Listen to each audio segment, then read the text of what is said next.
Today we've got a game that I've been honestly very anxious to play. Hi-Fi Rush, a rhythm-based action platformer from developer Tango Gameworks. Published by Bethesda Softworks. Released January of 2023, the game currently has an overwhelmingly positive score on Steam and sells for $29.99. Let's get started. Installing the game took around 5 minutes. It has a healthy footprint of just under 14 gigabytes. So while it's not the biggest game out there, those on small drives might need to uninstall Call of Duty to play. You start the game as Chai, a kid with a broken arm and a dream to be a legendary rock star. Checking into a corporation for some cybernetic upgrades to fulfill that dream. When in an epic blunder, he gets fused with his own iPod and gets labeled a defect. This is where our gameplay starts. Before you even pick up your controller, you're blasted with a great atmosphere with animation the level of early Ben 10 or Teen Titans. Not Go, we don't talk about Go on this channel. Great voice work as well. The main character Chai you might recognize is voiced by Robbie Daymond, who has been on Critical Role. He plays Goro Akechi in Persona 5 Royal, and he also plays Peter Parker in the 2017 Spider-Man TV series. He lends charm and energy to the role that it definitely requires.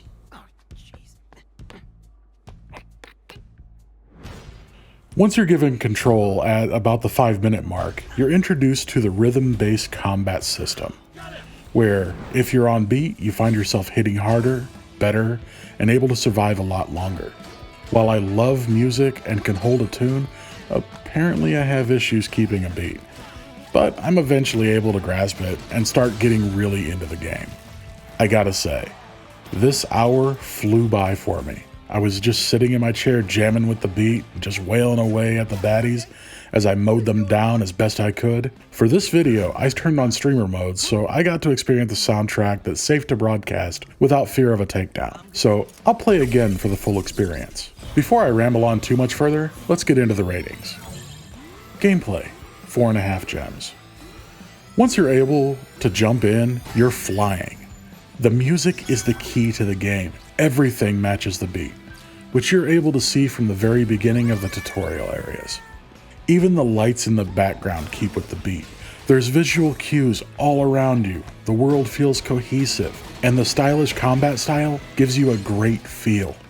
The only complaint I have is the tutorial phase is a little immersion breaking at times. Graphics, 5 gems. This game could not have been made with traditional 3D graphics. The cell shading aspect lends itself to be the perfect medium for the action style of gameplay.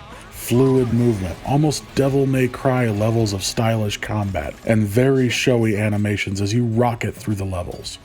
Even when it becomes a side-scrolling platformer, you still have that really good animated feel. You're experiencing the game, you're not just playing it. Difficulty, 4 gems. The game isn't overly difficult to get. There's quick react sequences during some fights, but as long as you're able to follow the beat, you're absolutely golden. I played on normal difficulty, but there are 4 challenge levels to choose from, so if it's too easy, you can always just ramp it up. Soundtrack, 5 gems. Even on streamer mode, the soundtrack fits the game perfectly.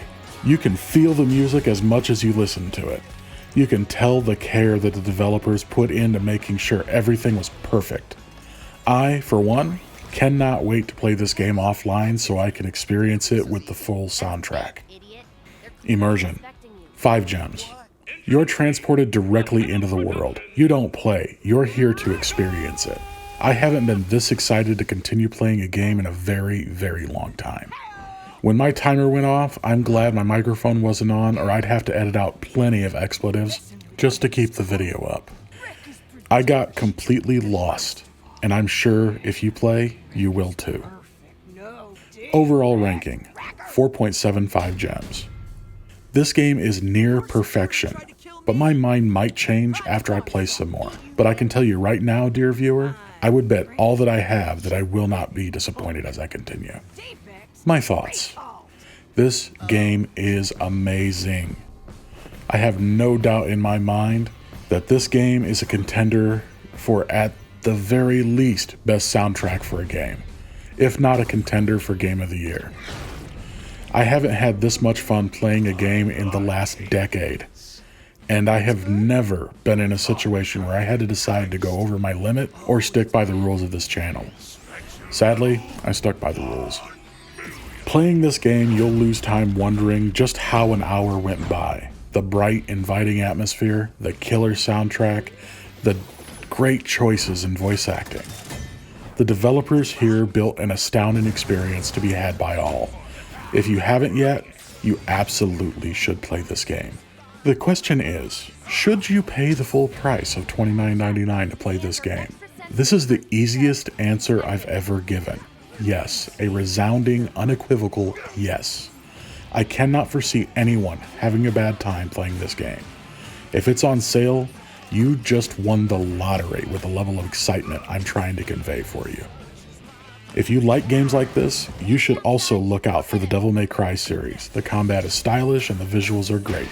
Maybe not the best for kids though.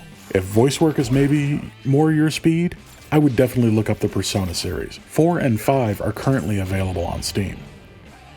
I hope you had as much fun with this video as I did making it. This series was meant to bring attention to all those games you have sitting in your library that you just never play. If you like what you see, please subscribe, hit that bell, and don't forget to follow me in the future. I will be rating games of every genre, from the most indie developers to the AAA big boys.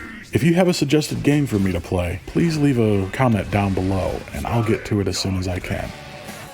I thank you for your time, and I hope you have a wonderful day. Rock on.